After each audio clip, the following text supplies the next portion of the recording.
ChatGPT Plus is free for college students through May. Here's the thing. You've got a lot to do between now and then. Studying for finals, writing papers, trying to keep your life on track, and ChatGPT can help with all of it. It can quiz you for your econ exam, make a study guide from your French notes, plan out your meals and study breaks. It can get really specific on how you like to learn. It can even help you come up with ways to stop procrastinating. So from now until summer break, take advantage of all the ways ChatGPT can make your life easier. Restrictions apply.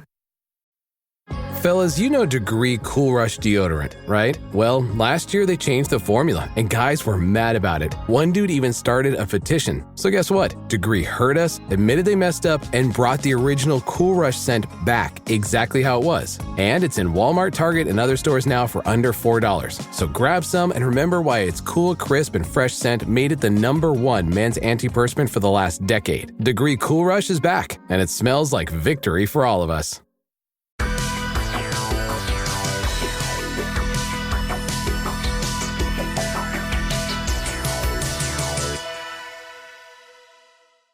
I'm Joseph. And I'm Nick. This is Fish Jelly. That's right. We're both coming to you from the road today. Yes. Because this is your final day in France. Yes, it's the last day of the Cannes Film Festival, and I fly back to Los Angeles in the morning. And I'm ready. I'm ready to be done. And then I'm sitting in a shitty hotel in Miami because of a reservation mix-up. So I'm on the struggle bus, but we're going to keep this going. This one might be a little shorter, but I did want to talk about, so you know who Nene Leakes is? Yes. Lanithia Leakes, Mhm. the queen of, she likes to call herself the queen of reality TV, which we'll get to in a second. But You mean Nene don't have a white refrigerator leaks? Mhm. Close your legs to married men leaks. Uh-huh. I said what I said leaks. Mhm.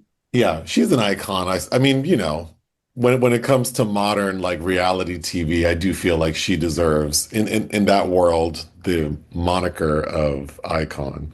But she has a YouTube channel and a new talk show called the Nene Leakes Show. Mhm.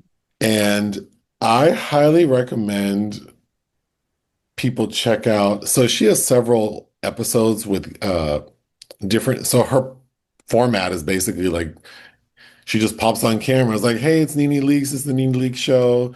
And then she just starts rambling on and then has a guest. And so some of her guests have been Tamar Braxton, which was funny. I watched that one, and the one memorable thing from that is that, you know, Tamar is still really mad at Lonnie Love over the reel. Oh, God. And throughout the interview talking about Lonnie Love, Tamar Braxton keeps referring, she doesn't refer to Lonnie Love by her name. She keeps calling her Big Back Cadillac. Girl, To the that's point so where dirty. Nene feels stuck. Like I don't even know because Nene's like, well, you know, I've worked with her before. She was fine, and Right. I don't have the beef with her. Like, let's move on. exactly.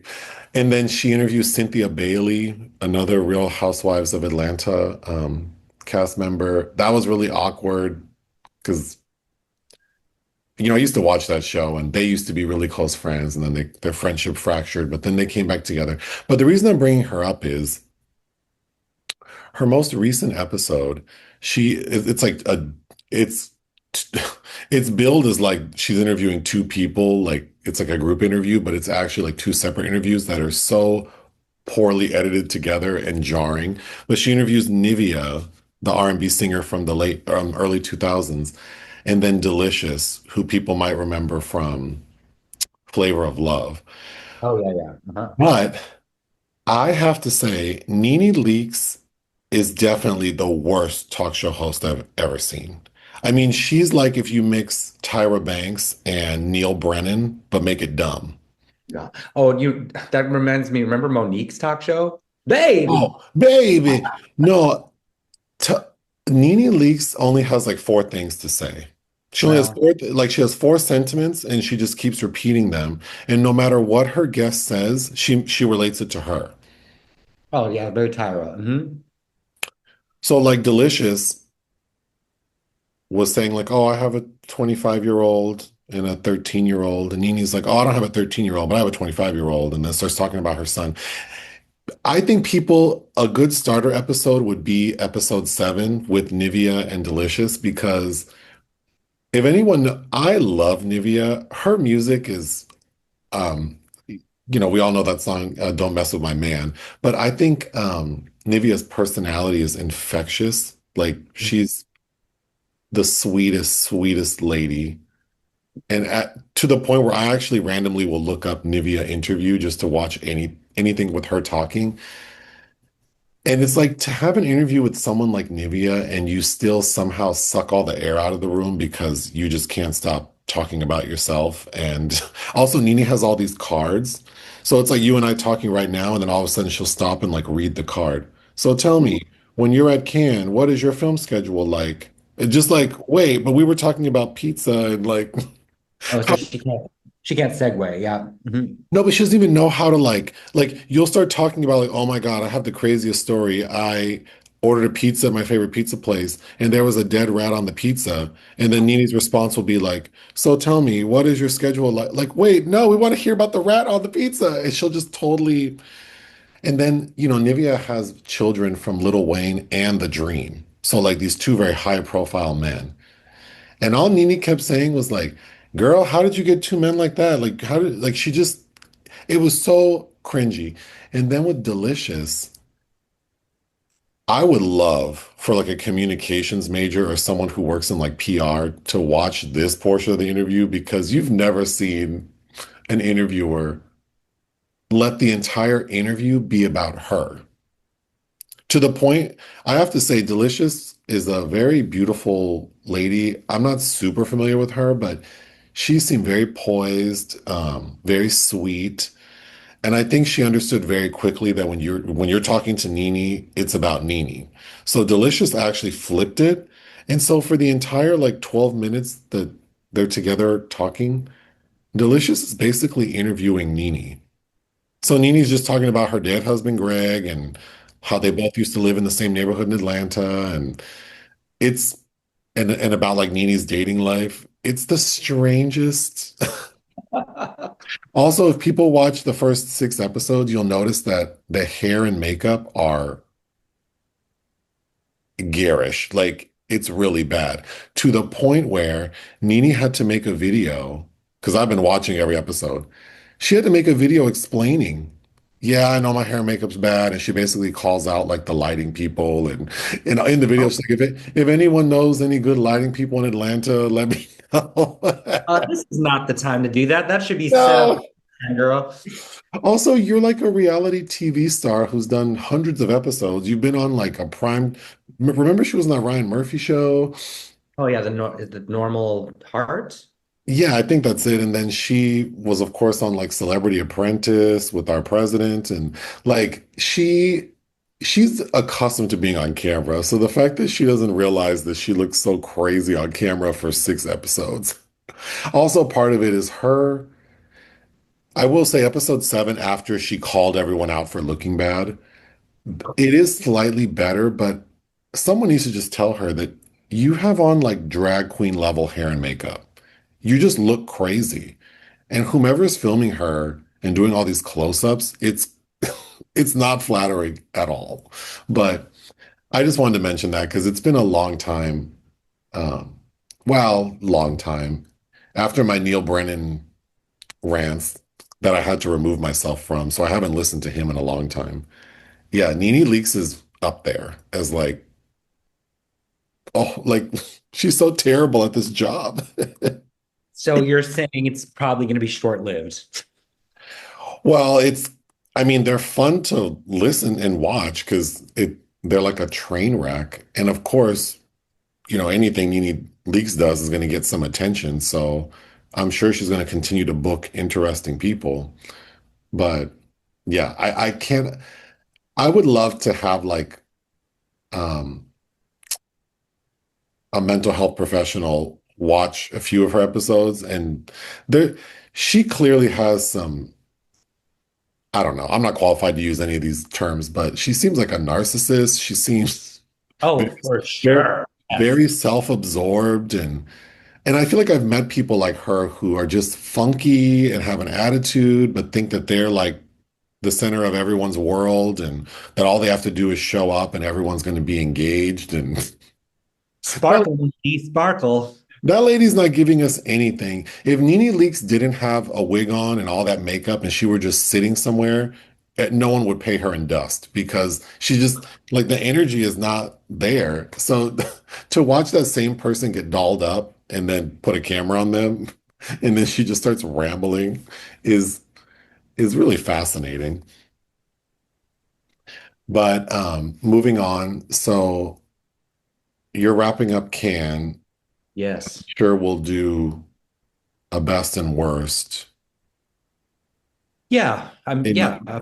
it'll be a little delayed because it won't happen for another week. But you did see a. I do know that after our last recording, you saw the new Isabel movie. I did. Do you want to save your thoughts for until later? Oh, well, I mean, I'm sure I'll repeat them because I was laughing out loud in the morning press screening because it gives us a scene that I never thought I'd see. The film it's called The Richest Woman in the World, where she's playing an approximation of Lillian Bettencourt. But Laurent Lafitte, who's this crazed dandy that gets her attention and she gives him nearly $1 billion. He brings her to a bar, a club, and you see Isabelle Huppert doing poppers on a dance floor, and I lived. Oh, what is the other movie that I watched where we see Isabel dancing? Oh, to Kelly Rowland. Yes, it's that like is it a South Korean film or no, a Chinese film? No, it's that one I'm referencing is called My Worst Nightmare. What's the one with Isabel where it's like a video game and she's this Asian lady's stepmama and Oh, Lose. Yeah. No, that's doesn't she dance in that as well? yeah, yes, she does. Yeah. Oh, but Isabel huffing poppers, I mean, that was a highlight of my life. And then are there any other was there another Uh, high profile movie you watched? Because well, people message me asking about what movies you've seen. Don't do that because I don't know. I think people are under the impression that I'm following your schedule. no, that's true. Also, also Nick is writing about these movies in real time, so people can go to Ion Cinema if they want to hear about what you think about them. That's true. And as I do every year, also in Berlin and Venice, I have written an article on every single competition film and many others. So it's a large amount of outputs, if I say so myself, for one person. Um, but yeah, I think when we last spoke, it was right before Spike Lee, and that was a difficult film to get tickets to because the press Oh, came. that's right. Yeah. But I did see it, and we can talk about that more at length. I cannot wait to watch it with you. I think it's sadly a bit flawed. And there is the woman playing Denzel's wife and her acting that she is cut from the same cloth as Mallory Blallery from Beauty and Black. Like that Oh acting no. atrocious. But there are some really good moments, and I think ASAP Rocky stands out. Anybody that's looking for something fun from Ice Spice, she's only in one scene. Oh, I expected her appearance to be more substantial. No, she's just in there looking pretty. Well, then let's save. Then I guess I'll save my questions for after I watch the movie. Um, and then of course we don't have Five on the Black Hand Side this week, so we'll revisit that next week. This is true. I did have something in the restaurant section because I finally tried. I went with a friend to that Cuban restaurant on Fountain and Vine called El Floridita. Uh-huh. Yeah. You know what I'm talking about. It's across from El Pollo Loco. It's in Yes. this plaza that is, I've driven by this place a million times because we live near there. I actually used to work around the corner, so I would drive by a lot. I'm just often in that, like at that intersection. And I never noticed, and I don't know if you've ever been in that plaza, but walking into it, it's pretty ramshackle. I was kind of shocked.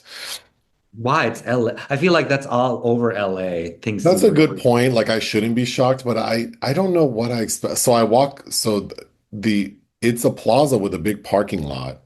And I went on a like a weeknight. So what would it have been? Like a Tuesday night? No, it was actually Monday. It was a Monday night at 7. And I drive by it, and the parking lot's pretty empty, but it's all valet parking. And I'm like, there's no way I'm gonna valet my car in this lot. So I Mhm. luckily found street parking like literally on the street that's that this restaurant's on. So I walk up to the plaza and there's some like homeless man smoking something out of a pipe, and Oh yeah. it Mhm. was all just so raggedy. And then there was some really interesting like stores in this plaza. There was like a vegan like hot chicken place and like a vegan ice cream shop, and they all look like I wouldn't eat here. And then our friend told me that he tried that vegan ice cream and had diarrhea for like the Oh entire day. shit. But we go into the Cuban restaurant and it's clearly like they have dancing there.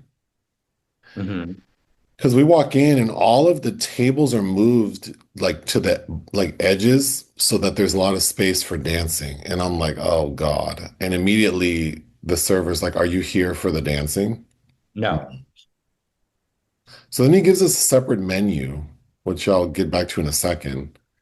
But the restaurant itself is nicer and cleaner than the looks of the plaza and the other places I saw in it.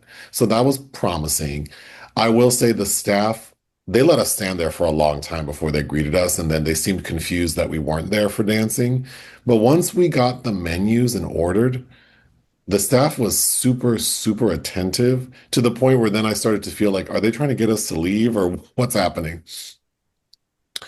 But I will say, I did like my food. I ordered something called ropa vieja, which is like shredded beef in this red sauce. I was trying to think of, because we go to this place called Versailles, which is a popular Cuban restaurant. They have multiple locations in LA. Oh yeah, my one of my favorites. I love. Oh my God, I'm salivating now. Yes, love going there. But I was trying to think, what's the item that you always order? It's number one on the menu, which is like a pulled pork with raw onions and the fried plantains. And oh my God, it's in the beans and rice. It's the flavor. Num num num. Yeah, I couldn't remember what it's called, so because I was going to order that, but I couldn't remember. But anyway, I will say the flavor of the food I got was really good. And then our friend ordered like these pork chunks. They look like Pork chunks. it looked like elephant dung, but he didn't like his food. I actually liked his, well, I like really crispy burnt meat. So Uh-huh. I actually quite liked it, but it was his meat was very dry and burned, but so he kind of hated it. I Oh ate. yeah, you need some juices. Yeah, so yeah, you probably wouldn't have liked it either, but I did enjoy his whatever he ordered, but I really liked my food. And then of course we ordered some croquettes, and then they had a tres leches cake, like a strawberry shortcake tres leches that I have to say was we should definitely go there so you can try it, but then also the tres leches cake was really good. Oh, The reason I'm disappointed though is when we first got there, the guy was like weird about like whether or not we were there to dance. And I said no. And then he's like, okay, well, he said something like, oh, because there's a different menu. okay. So then he handed us this other menu and we ordered, and I thought the food was a little expensive, Uh-huh. which is not a surprise. Here But it comes. Now here it comes. Mhm. well, but this time I feel justified because I thought this food seems kind of expensive. Like, especially when we got our plates and like, oh, I paid this much for this. Like, even though I liked my food, the portion was not what I expected for what I paid. So then, the next day I was looking it up just to, because I keep notes for the podcast. So I was like, oh, let me not forget to write down this restaurant. And then I thought to look up the menu online. And then online, the prices are very different. Like, Like less? yes, like significantly less. So then I thought, oh, maybe on nights where they have an event, they charge you more, like because you're Yeah. taking because they were going to have a band and dancing, although the band never wasn't there by the time we finished and there was no dancing happening. So I feel like we got charged like a event A charge. surcharge. Yeah. Yeah, for something that we didn't partake in. So I was very disappointed in that. Um, because if my food would have been the price, like the regular price, I would have said this is my new favorite spot. But Well, now you know to go in next time, guns blazing. well, yeah, the next time I go and be like, y'all need to let me see the menu and what am I paying? Because Right. I'm not paying Ricky Ricardo money for some shit I didn't even get to experience. I, But anyway, uh, I think for the restaurant section. oh, good. I got to, well, I haven't been there in years, but there's this place called Bobo Bistro that I really like that a friend, uh, a fellow journalist had introduced me to. And I had lunch with I won't say who, but a notable director. And I had the best pizza I've had so far at Bobo Bistro. Their salami pizza was très magnifique. I was very incredibly happy with it, and some fresh squeezed kiwi, cucumber, something else juice that was also very refreshing. And uh, it was a lovely chill moment in a uh, chaotic frenzy that the past 2 weeks have been. Oh, well, that's good to hear. Yes. And right Okay, after this, I will get one. I'll have my last pizza today. today. Yes. Oh. Well, there is something in the Sorry to This Man section. Uh, so we reviewed a film called Clown in a Cornfield Uh-huh. and got a lot of comments clarifying because in the end I say that it's the father that dies, like Cole's dad dies, which Uh-huh. you did try to say like because initially you said it wasn't the dad in the video, and then I say no, I think it is the dad. And then we just went with it. But apparently it's not the dad. And then I guess in the books, like the second book is that the dad didn't die. So I think Okay. that, so I think it is correct that it's not the dad. And then apparently, and I don't like making excuses, but in this instance, apparently the killings happen every like 30 years, not every year. Oh, okay. But Well, that wasn't clear to me, except that the opening is in the 90s and then that's and true. so Yes. I mean, yeah, from the opening to now it's 30 years and then I guess from the newspaper articles it was like the 60s when it happened before. But even that seems kind of like so the parents were yeah. I don't know. I still didn't care for the movie, but I wanted to clear up that I made those mistakes. Um, I think it was, I read that maybe it was Shutter's biggest moneymaker or something. Was that oh, the distributor? And anyway, yeah, it's got a lot of attention because the books do have a big following, I guess. But I still didn't really care for the film. yeah. I love seeing gay people, of course, but still didn't love that movie. It's Well, not okay. always, but anyway. No. Well, that's true. I'm talking about representation where those are Yes. characters I never have to meet in real life. Yeah.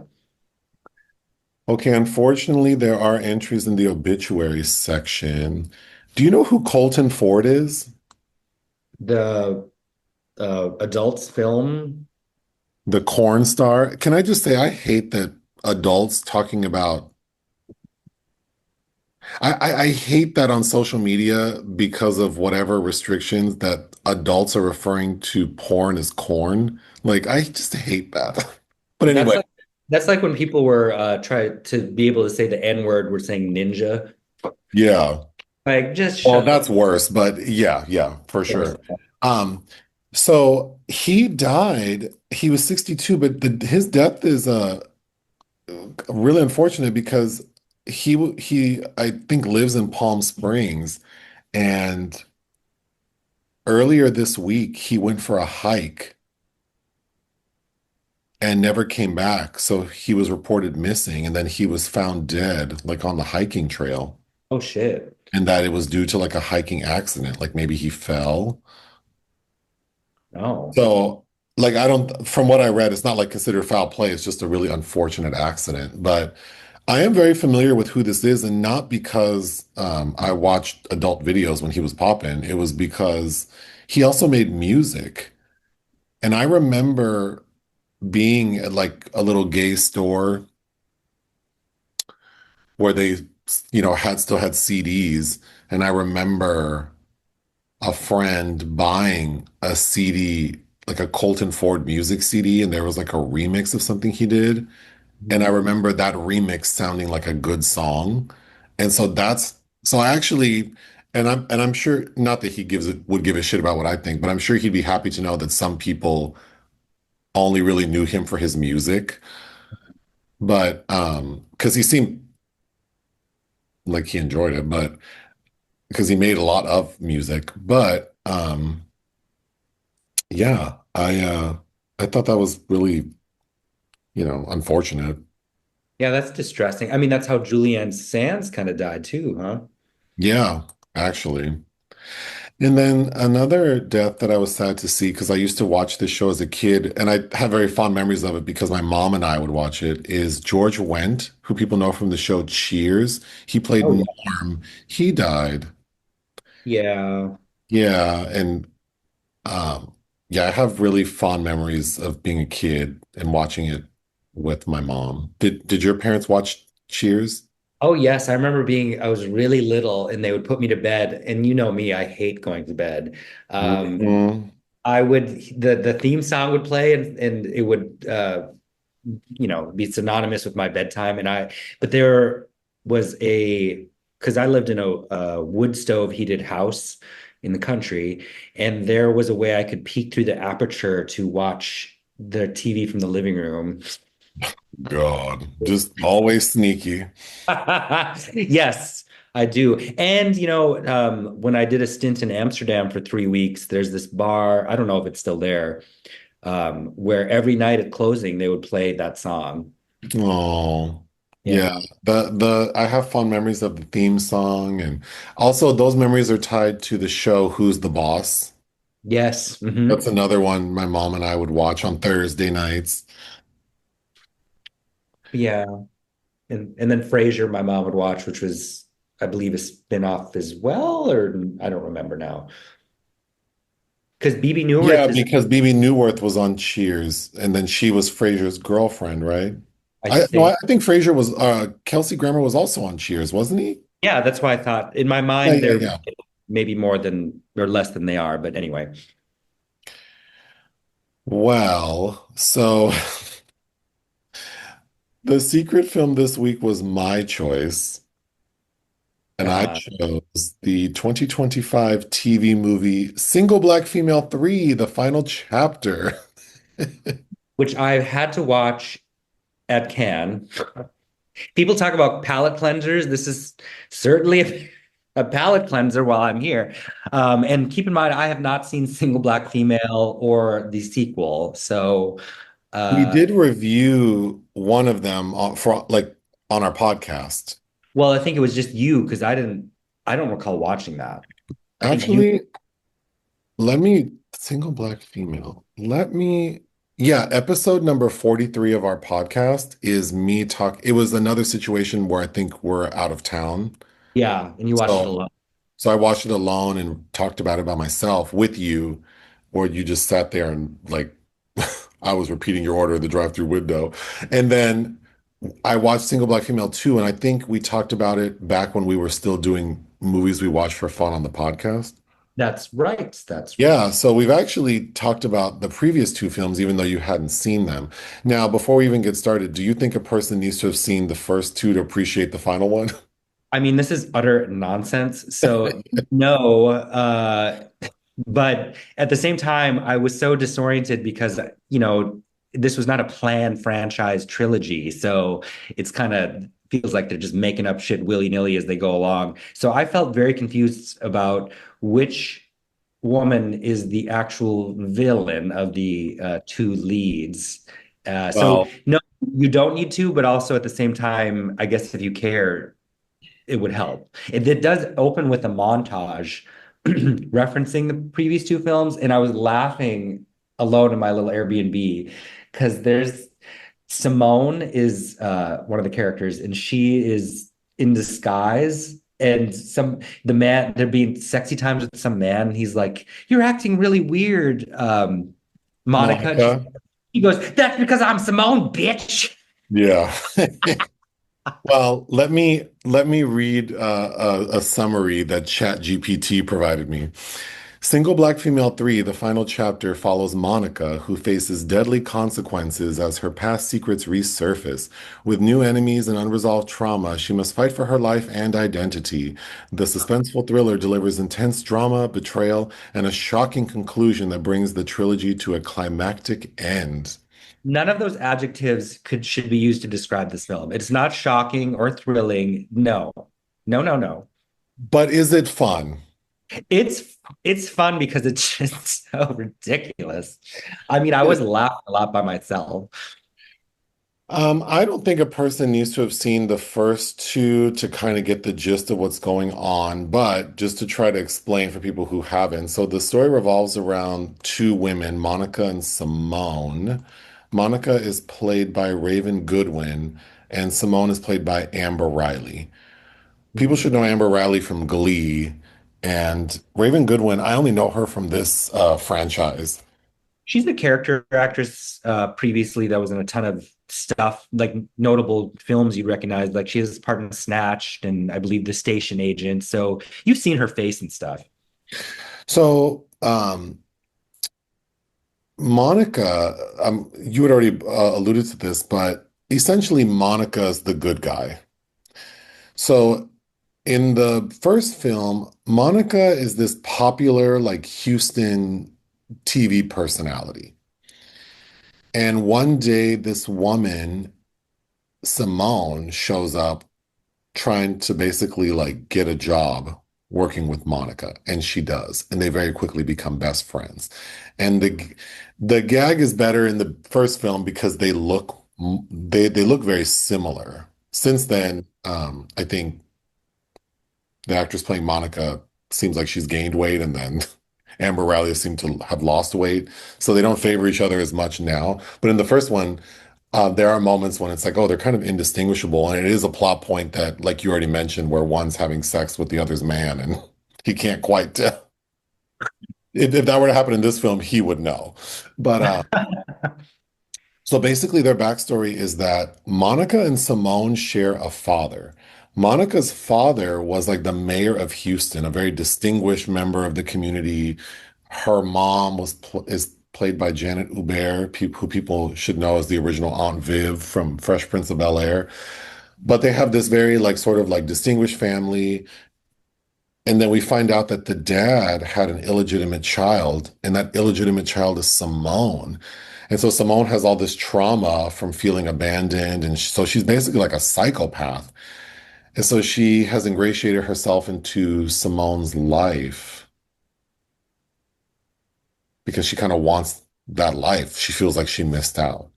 Yeah, So it's a riff on the '90s thriller starring Bridget Fonda and Jennifer Jason Leigh, directed by Barbara Schrader. single white female, which is so funny because as we were talking about this film earlier, it hit me that, oh, that's the reference. Like, duh, hello. But so then throughout the first two films, we see that Simone's just wreaking havoc on Monica's life. And the second film ends with there being like a house fire that kills two people, and Monica gets blamed for it. So then we get to this film. So in this film, we see that Monica was charged and convicted of murder, but then 6 months later is exonerated due to DNA evidence. So now Monica's free, yeah, Monica's free, but Simone is missing. Because in the last film, it seems like maybe Simone was killed in the house fire, but they can't find the body, so she's probably on the run.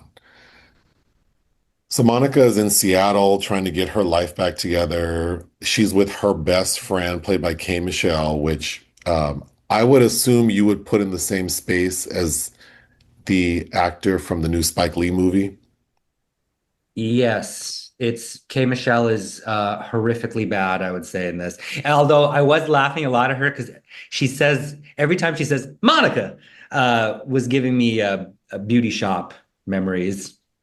I have a fondness for K Michelle kind of because she kind of reminds me of one of my aunts, like her face and her teeth, and I always thought this aunt was so pretty. So she kind of reminds me of her. So I think I have a fondness for K Michelle, but yeah, um her acting is not where it should be to be on TV, on my TV. I mean, yes, she is a beautiful woman, but oh my Lord. We'll get to it. We'll get to it. But anyway, so Monica is obsessed with finding Simone because she wants the real killer to be found and also doesn't particularly feel safe knowing that this woman who tried to kill her is on the run. But then a couple of things are happening because one of the victims from the previous film, Trevor Williams, his sister is played by, coincidentally, Portia Williams from Real Housewives of Atlanta. And she, coincidentally, is a detective. Yeah. So she is obsessed with the fact that the person who she believes killed her brother has now been exonerated, which we need to get back to this because that plot point is so confusing. So as a detective, she understands that this woman was wrongfully convicted of the death or murder of her brother, but she keeps saying things like, there's actually a quote that I want to find because I wrote it down that's so crazy to me because Portia says something like, oh gosh, uh, oh, now that I'm on the spot, I can't find it. Well, isn't she? Yes, Monica has been exonerated, but she's looking for Simone. Like it's clear that like somebody has to pay for my brother, and she is not working. She's Oh, not that's right. Portia says, since Simone can't be found, Monica needs to pay. okay. Yeah. Well, What? but no, but Monica can be found, and so she spends the film searching for Simone. Right. So, like, yeah, that doesn't make any GD sense. So you have that in the background. You have this disgruntled detective who's the sister of one of the victims who it's very confusing whether she, like, are you just trying to pin the blame on someone or do you want to find the actual killer? It's very unclear to me what her intention is. She seems crazy. She's also drunk driving. I don't know. That plot point to me is like, are they trying to show how distressed her character is that she's drinking? Also, she's the flyest detective you've ever seen because Portia Williams is a beautiful woman, and it is interesting to see her without her long wigs and all that makeup on because she's still striking. And Yeah, also, she looks good. It was giving, but I was thinking of, remember that Jasmine Guy movie we watched? It was called Vanished Searching for My Sister. yes. Also, it's giving me, we reviewed, is it The Dry 2, where I complained about the detectives driving like this very fancy SUV, like an M Edition X5, like $100,000 SUV, and they're like, is this like a normal detective car? Because Portia Williams in this movie is driving around in a Range Rover. Like, is this a normal? Is this normal for detectives in Houston to drive this kind of car? So you have that happening. But probably the newest thing or the biggest thing is that Simone has a daughter, Joy. Uh-huh.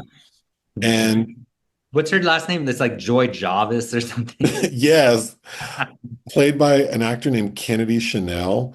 And when we first meet Joy, we meet her talking to her mother, Simone, who, how has Simone been missing all this time? Simone is now Sister Simone. She's a nun. And we'll get Wait, back to how she ended up at the nunnery, but that's how she's been hiding out. Although she's hiding in plain sight because everyone knows that she's Simone, yes. the lady who was involved in this double murder house fire shit. But when we first meet her daughter, Joy, she's saying, like, well, I'm the weirdo no one likes. And I thought, yeah, you are a weirdo. Also, did you not think that she looked like, Olivia Lux. Oh my God, yes. I thought she looked exactly like if you mix Olivia Lux, Julia Stiles, and Rachel Ziegler. Oh my God. Big, so big wide face. That's what Yeah. you're saying. She's also going on my worst hair list because she has, I don't know what her hair's doing. She clearly has a leave out in the front, and then whatever's going on in the back is not her natural hair, but which is fine, except that her, oh my God, she has like the most odd highlights, like they're kind of buried in the back of her head, and then she rocks pigtails. So then when you see the back of her head, which the cinematographer should be hung for shooting this poor girl from the back, because the way those highlighted extensions are braided up in the back, it reminded me of like if you saw some like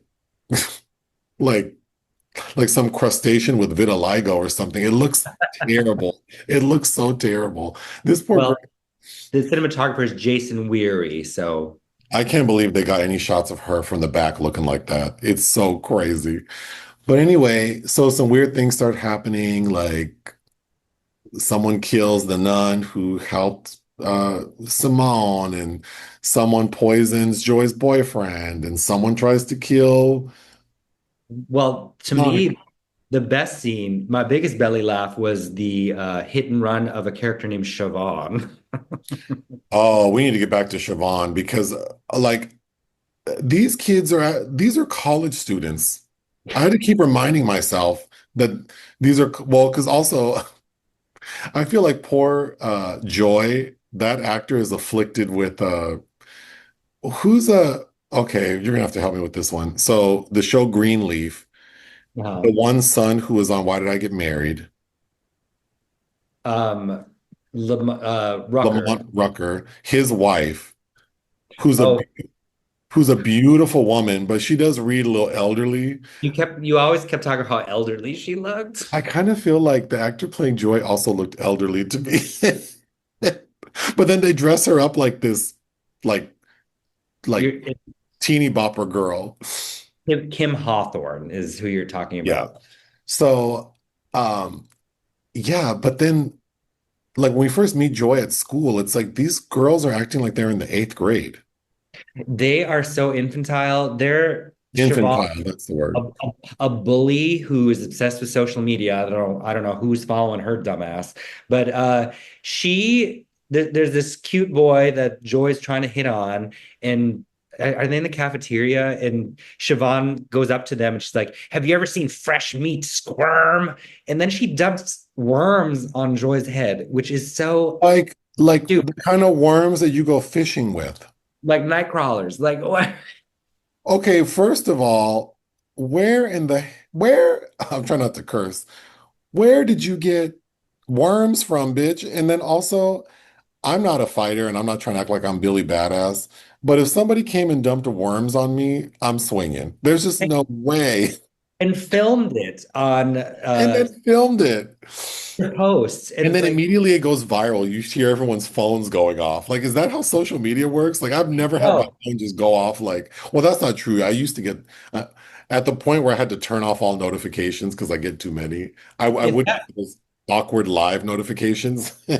if that little, I mean, she gets her comeuppance, but if that little girl did something like that to me and I couldn't respond in the way that maybe I really needed to, trust that dorm rooms would be burnt. There'd be feces wiped on anything that I know is yours. Like I would come for you. Dump worms on me and film it? Mm-mm. Nope. Yeah. Yeah, Mm-mm.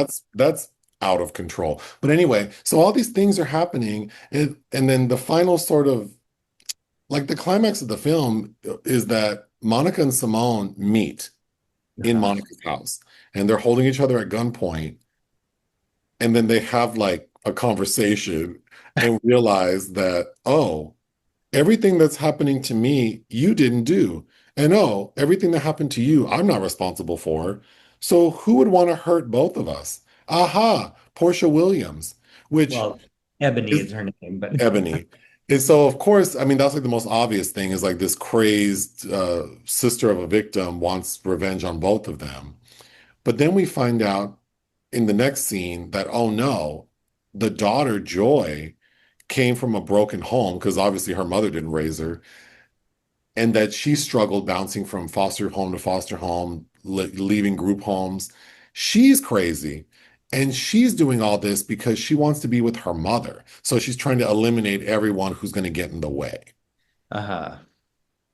So when they realize that, oh shit, it's my daughter who's doing all this to us, we need to stop her. So then they decide to work together with the help of K. Michelle and K. Uh, Michelle's new boyfriend, who we need to get back to, but they've hired Walt. Walt, the private investigator they've hired. They decide like we need to go stop the daughter, who's at this cottage that That they just locate, they are able to locate the cottage by where Portia Williams has driven. somehow they have GPS on Portia Williams. But they get there and we see that the daughter has killed Portia Williams, but there's a fight scene between Monica and Joy that I thought was so funny because Monica, this is not shade, this is just physics, is like 3 times the size of Joy and kind of struggles to take her down, but ultimately does. And then, of course, the police show up. So then we flash forward 1 year and we see that Joy and Simone are in prison, in the same prison, like they get to be together. And Monica is now back on TV. Well, it's not TV because she wanted to do podcast. Yep, she's doing podcasts about trauma survivors. And the name of her podcast is Moving On with Monica. Oh, And then the final scene is that Monica has finally decided to forgive Simone. so the boy really is Brandy's. Yeah, yeah. Did you see that they're going on tour together, Monica and Brandy? No, I didn't. And they're going to be joined by a couple of other late 90s, early 2000s acts. I'm a little, I will, and I don't want to hear it in the comments, but I'm a much bigger Brandy fan than Monica fan. So, and I have seen Brandy in concert. I think you also have seen her perform live at a Pride festival. Yes. She's, her voice is amazing. I Any would, gay bar I've ever been in where that song comes on, every homosexual that is corresponding with me is like, oh, I'm Brandy. Nobody wants to be Monica, sadly. well, I think if you listen to the song, it's very clear that the boy was Brandy's, right? I don't know. I mean, he's trash, whoever he is. Either And way, and those two ladies needed to realize that, but whatever. I would consider going to see Brandy and Monica perform because they're gonna. I mean, the concert has to end with the two of them singing that song. Uh-huh. But anyway, the film ends with Monica deciding to forgive Simone, so she writes her a letter. And then we see Simone reading the letter in prison, and she giggles and puts up a picture of the two of them. Because in the first film, they're friends, so they have photos together where they're happy. The end. Okay, let me quickly go through all these damn notes I wrote. So you already mentioned this, but the score is all over. Every genre of film you could think of is represented in this score. The score is atrocious, and it's trying to highlight K. Michelle's lack of comedic timing or skills. That tinkling every time she comes. Oh my God, it wanted to scream. It's terrible. I can't say enough how like I don't think the writing is terrible. Like the dialogue isn't, I have to say the dialogue is, well, let me rephrase that. Maybe the writing is bad, but the actors most like I think the two leads, well, it's interesting Well, you because know what? The two leads are fine is because this is the third iteration and there are no exposition dumps because all of these other things to kind of spackle together this narrative are these just swaths of exposition that don't make any sense, read aloud by actors that don't know how to navigate that bullshit. that's a good point. I mean, I think Amber Riley fares better than Raven. But I think it's interesting because if a person hasn't seen the first two films, I think Monica is confusing because Monica's supposed to be this like charismatic daytime television personality. Like she is highly sought after because in this film, we see her boss played by who's that man? Oh, I don't remember who he was off the top of my head. Anyway, her boss is this handsome man who's like, just like, we gotta have you back. The That station, white guy? yeah, the Oh, station needs you. Like, we have to have you back. And if you haven't seen the first two films, you wouldn't understand like who wants Monica because Monica the entire time has stank face and just uh-huh. looks bloated and bored. Like, Ooh. Well, and then she's like, I don't want to do that. She's like Wendy Williams. She goes, I want to do a podcast. I immediately thought of you when she said that when you mimic Wendy Williams saying podcast. Podcast. Yeah, Oh, I think the script fails in showing like any Monica has no personality. not in this. You would not think that this woman would fare well on television or podcast. So that's a detriment. I think there's also very lazy writing in that Joy is literally like her character literally tells us I'm weird.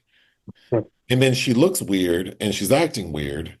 And then it So turns out she's straight up a GD bad seed. right. So I just wish that maybe she would I didn't like that portrayal. I wish the daughter would have been a little bit more of like a confident badass. So if we get all these scenes though, well, several with Monica recording her new podcast, and those scenes with the characters trauma dumping on her. There's one woman, she's just so matter of fact being like, one night he was beating me.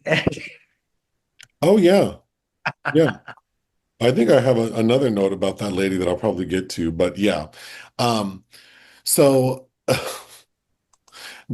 I thought it was funny that her boss, Monica's boss, he must be like he must have a very high up position because he's able to just offer her a show, and then when he pitches her a show that basically sounds like The Tonight Show, where it's like you're gonna have guests and random acts and like animals will come on, and they both go, "Oh no, that's stupid." But isn't that every talk show? Like that's not stupid. That's the format of every talk show. Yes, But don't you want to get the syndication girl? Come on. right. So then that's when she introduces the idea of podcast.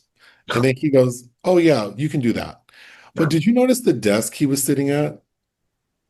That Well, desk looks so the set design for this movie is so raggedy. That desk he was sitting at looked like when I started college in 96 and I had to get a desk for my room, like the $49 Target special. That's what he's like an executive at this TV station and like that's his desk. maybe he's aesthetic. He doesn't need a lot of frills. Okay, again, this character of Siobhan, the bully at this college Joy goes to, they are acting like, I mean, the girls in Mean Girls are more mature than these Uh-huh. kids. And they, oh, I didn't even mention.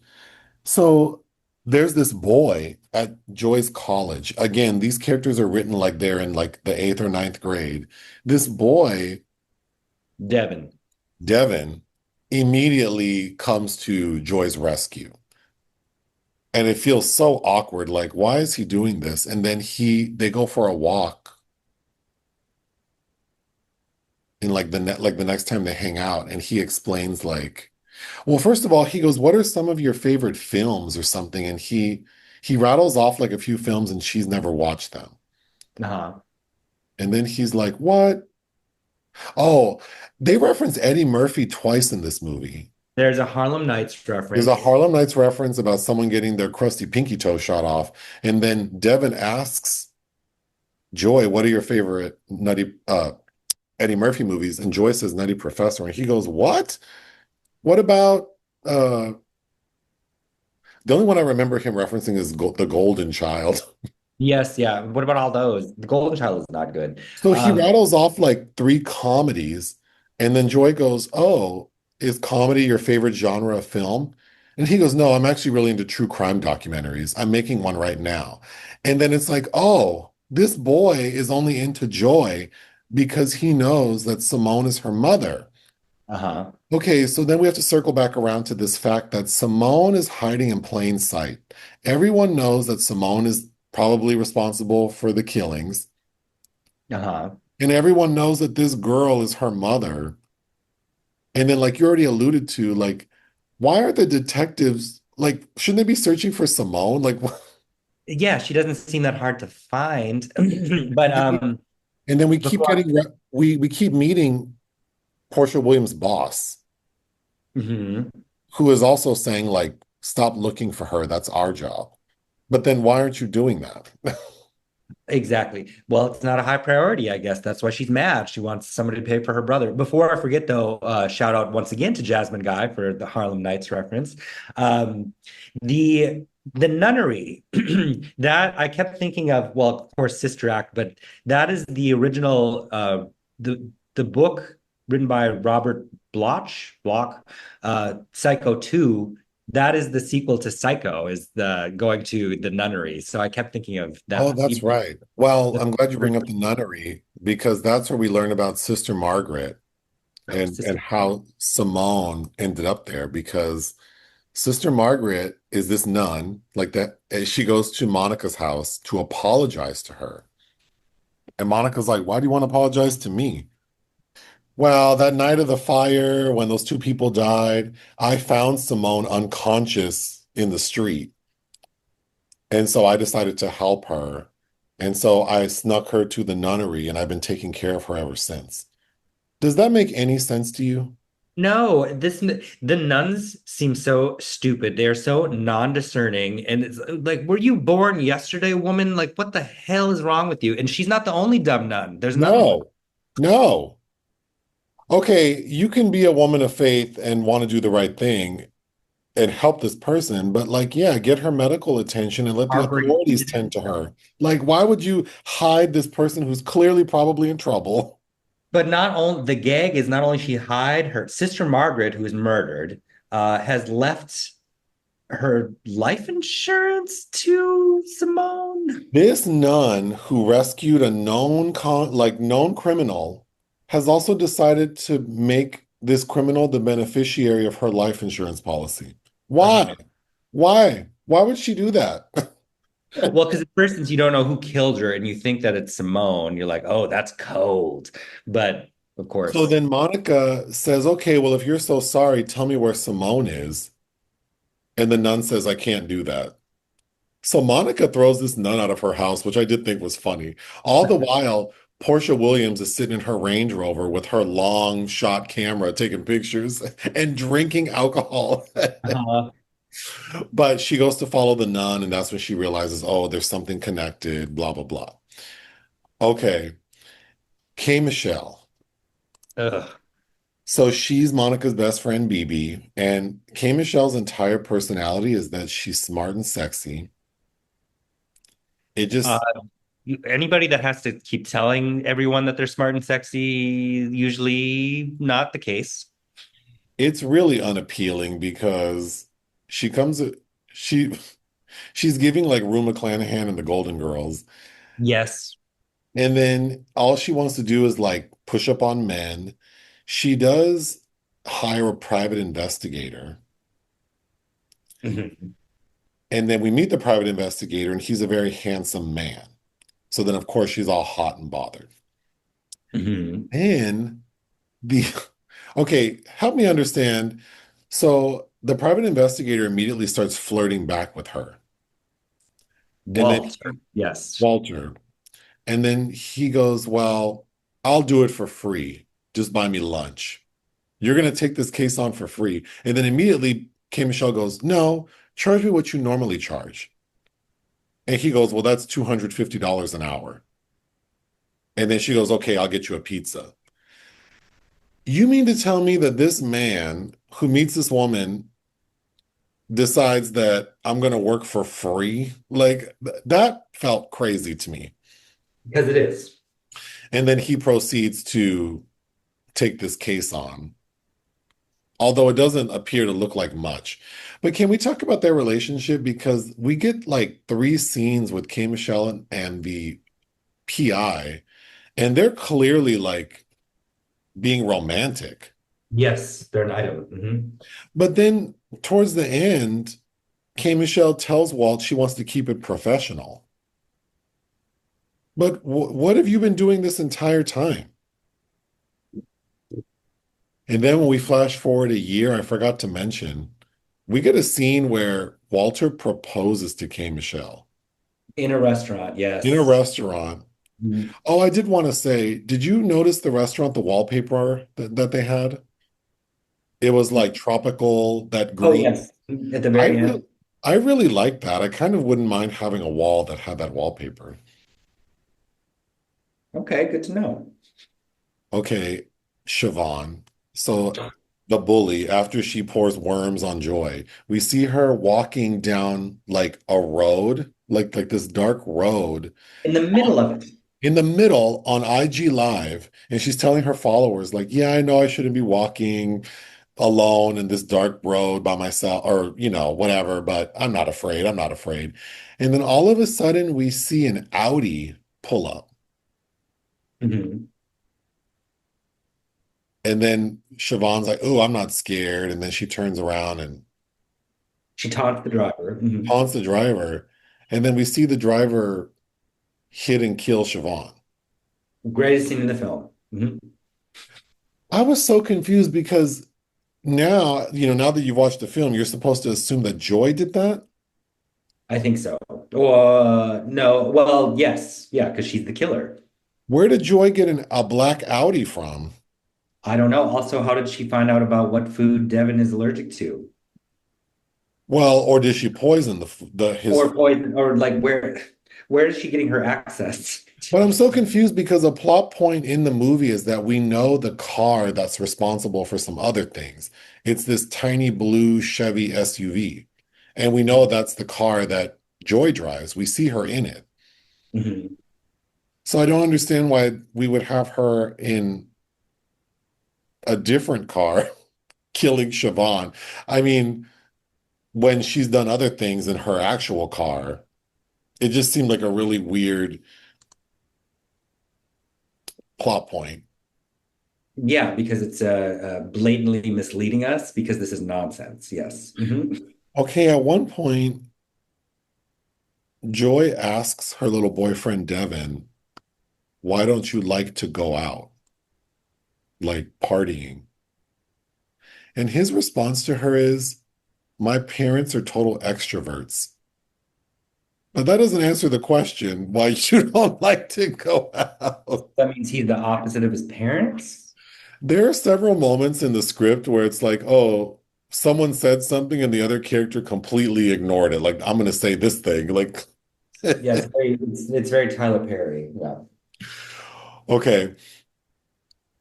So we get a scene where Joy goes to her boyfriend's dorm room. Like, she just wants to go see him and he's not in his room, but she goes in anyway. She goes to drop off something. And then she sees that he has a file on her. Like in Joy plain Dobbins. Yeah, and it has her name written on the front of it, and it's sitting on his desk for everyone to see. I mean, I guess anyone who breaks into his dorm room that he doesn't keep locked. And so she takes that file. And then later on, she invites him to dinner at her house to confront him. But didn't Well, he? her mother's house. Well, okay, help me understand this. Simone has a cottage, like this really nice cottage outside of Houston.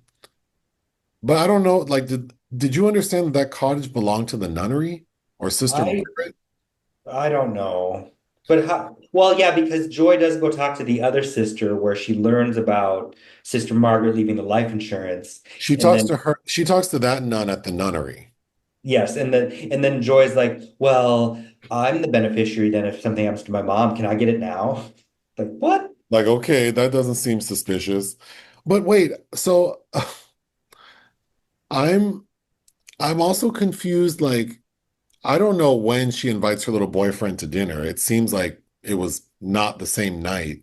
But even if it No, were, did he not notice that someone took that file of her that he's been working on?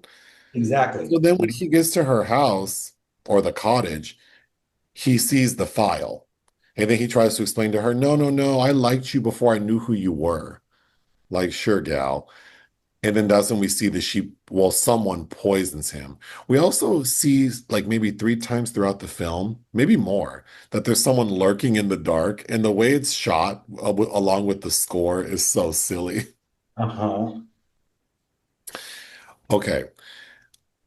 At one point, Monica is driving her white BMW when her brakes go out.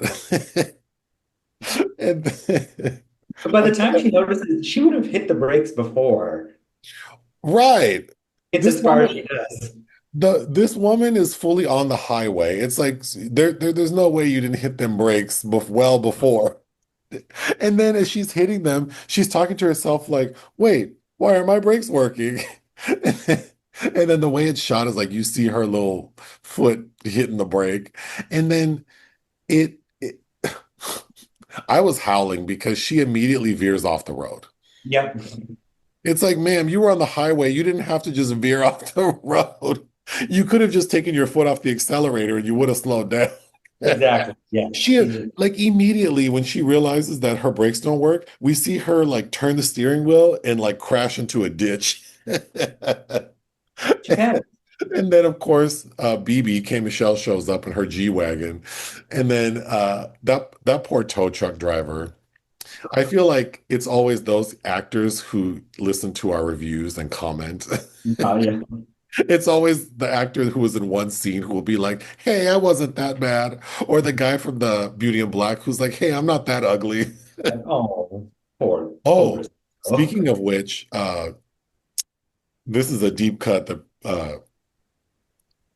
We reviewed a movie that starred some drag queens, like Alaska Thunder, Alaska, the drag queen, like God Save the Queens or something. yes. Hmm.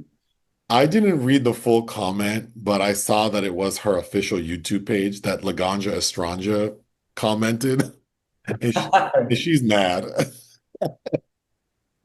Really? So maybe someone wants to go look at that video, God Save the Queen, and tell us what Laganja said. Oh, I, that's funny I read because the first like few words, and it sounds like she feels like we should be more kind to it because it's queer content and something. no, there's But no no. good storytelling doesn't cost money. I'm sorry. You know, a funny thing about that, someone else from that movie came up to my face at the Eagle and had to inform me that I gave his film a negative poor review. Oh, so they're mad. So two people from the movie, one of the stars and the director is mad. Okay. Well, anyway, that poor tow truck driver, his acting was terrible. And he goes, I think I know why your brakes didn't work. Someone cut the brake lines. He's like, you might want to inform the police. Yeah, sir. Thank you. Well, the police should be here anyway because I ran off the road and got in an accident. But um, then they're in the car, and that's when K. Michelle's informing Monica that because now she's working with the private investigator to help solve where Simone is. And that's when they realize, oh, she had a daughter, and the daughter's kind of a loose cannon. The scene where Portia Williams calls the like sister-in-law of Joy's adoptive parents, and that lady's like gardening. Yeah. And she full stop, just again, a dump of exposition, but basically says like, "Oh yeah, we knew that she had problems manipulating people." Yeah, she has these personality disorders and da, da, da. And then another scene with Portia Williams is she goes to Joy's college and just walks right up to a receptionist. First of all, anyone who's been to college knows that like there's the bursar, there's the records department, like there's no the way whoever wrote this script, I don't think went to college because they wrote the college like it's junior high school. Like you Yes. walk in and there's like the receptionist in the principal's office. Like that's not college. That's not how college works. But Portia Williams walks into the college and the first person, like the receptionist, she goes, I need all the records on Joy Division. And then the lady starts printing them out when all of a sudden this man who's not dressed like he works at a college goes, Hey, uh, you want records for one of my students on what grounds? And she's like, Are you interfering with official police business? And he goes, Oh my God, the look that he gives the receptionist and the look she gives him, like, well, we got to do it. And then Right. and then she's holding the printout. Like this Yep. lady wasn't even going to ask anyone. She just printed it out. And then she hands the information to Portia Williams. And this man who I guess is supposed to represent the principal of the college, he goes, "Hey, remind me which division are you with?" And she, no, he goes, which division did you say you're with? And she goes, I didn't. And Smooth walks away.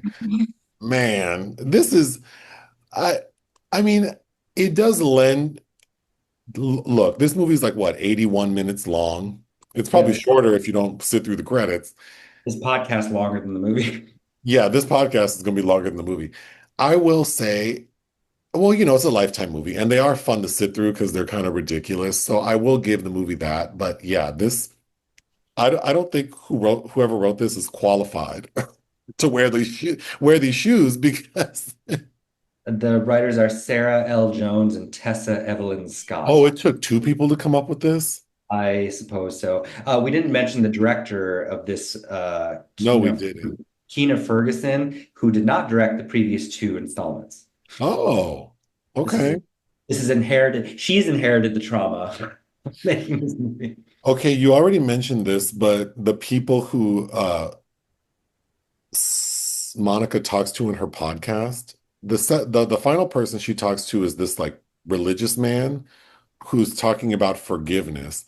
And Monica asks this man, who I think is like a preacher man, she asks him, "What would you say to all the people out there who are struggling with forgiveness?" And this man says, he he says he recites like a Bible verse, like Matthew 13 verses 19 to 22, and then he goes, "Jesus says you have to forgive 77 times." So your advice to all the people struggling with forgiveness is Jesus says you have to forgive 77 times. He then goes on to say that like something else that makes a little more sense, but this writing Uh-huh. also this script compared to the other two, there's a lot more reference to like religion in this one, which Mhm. I found kind of interesting, but Is it interesting? I don't know. well, Overly. interesting in that why now? Like why? Well, because she's a nun now, so Oh, well, maybe. My final note was when we see that Simone has received Monica's letter forgiving her, I thought, are you allowed to wear wigs in prison? uh, I can't imagine you're allowed. Has anyone, are there any correctional officers or people who've been in prison listening? Can you confirm, like, are you allowed to wear a lace front in prison? a lace front? I don't know. Because I was fully expecting to see Simone in some cornrows. I don't understand why she was wearing that That, wig. And the wig was laid too. Like, okay. that reminded me of that Cheryl Dunye film. I think it's called The Stranger Inside with Ilana Ross, where she ends up in prison with her mother. Oh, well, you know, anything that I get to watch and talk about with you is a joy. But what That's would you, well, I wonder how many people believe that. Uh, what would you give Single Black Female 3, the final chapter? I mean, this is completely inept junk food, garbage trash, which again, all of those things can be appealing at times. But I mean, I, I think that a lot of it is not worthy of defending at all. But so it's a point. I've seen worse. It is funny, but this is a point 0.5 in filmmaking for me. I'm not going to give this point 0.5 because I think a point 0.5 to me is like, like the unseen, where it's like there isn't a single redeemable thing about this movie except laughing at how bad it is. This one seems to have some charm to it. It's very easy to sit through. There is some entertainment value to it, so I would give this film 1 out of 5. Okay, all right. Well, I don't think it's fair to give it 0.5 from my perspective because I've seen worse, like you said, but it is trying to do something, I think. Is Um, it? I feel like for the final chapter, it's like you might as well just go all out then, because most well, of because and maybe because you hadn't seen the first two, but I do think that for something that probably wasn't intended to be a trilogy, when you put all three stories together, it does take you, I mean, imagine a more competent screenwriter and director taking this and doing something with it. I mean, there is a lot to play with. And it makes me long. I mean, there's a reason why at least once every few months we'll be at home and say, I'm in the mood for like a 90s thriller. Because Uh, there is something to it. And do I think this film satisfies that itch? No, but it's there's some charm to it, and I appreciate that it's a Lifetime movie. But yeah, I agree with you. I don't think there's a lot here to defend. So, it's still getting a horrible score, 1 out of 5. that's true. Mhm. Okay, well, next week we'll be together. Together again, Janet. Together again, Jen. Oh, did you see? So this weekend, Memorial Day weekend, she has another string of shows at Resorts World in Vegas. I do recommend people go see her. However, she just announced but I'm not able. So I had plans to see her this weekend, but I ditched those plans to go on a cruise, mainly because I'd already seen the show twice. So, but as soon as yesterday, she announced that she has some dates. She added 6 more dates in September. So I might go see her in September. But she also, this week, she's going to be performing. She's receiving like the Icon Award at the American Music Awards. And she's going to be performing for the first time on TV in like 7 years. Oh, wow. Okay. Good. And Jennifer Lopez is hosting. Oh, great. And I think she's performing because did you see Jennifer Lopez injured herself and had to get stitches rehearsing for the AMAs? So I think she's going to do another, because the last time J-Lo hosted the AMAs, remember she did that long dance sequence honoring all of the music of the year, which was actually pretty impressive. So I think it's kind of cool that Janet Jackson's receiving this award and performing on a show J-Lo's hosting because they have a history together. And for as much as I make fun of J-Lo, she has crafted a pretty amazing career and is a very talented dancer. Certainly. But I know she's not going to outshine my girl no matter how hard she tries. So I think that'll be fun to see what J-Lo tries to do, knowing that she's going to be performing on the same stage as Janet Jackson. Because I know J-Lo's going to go so hard, and Janet can just stand there and still outshine her. So, from my perspective, um, yeah. Yeah. And there we have it. Anything else you'd like to say? No, not at the moment. I want to go get pizza. Oh, okay. Well, don't let me stop you. Ta-ta.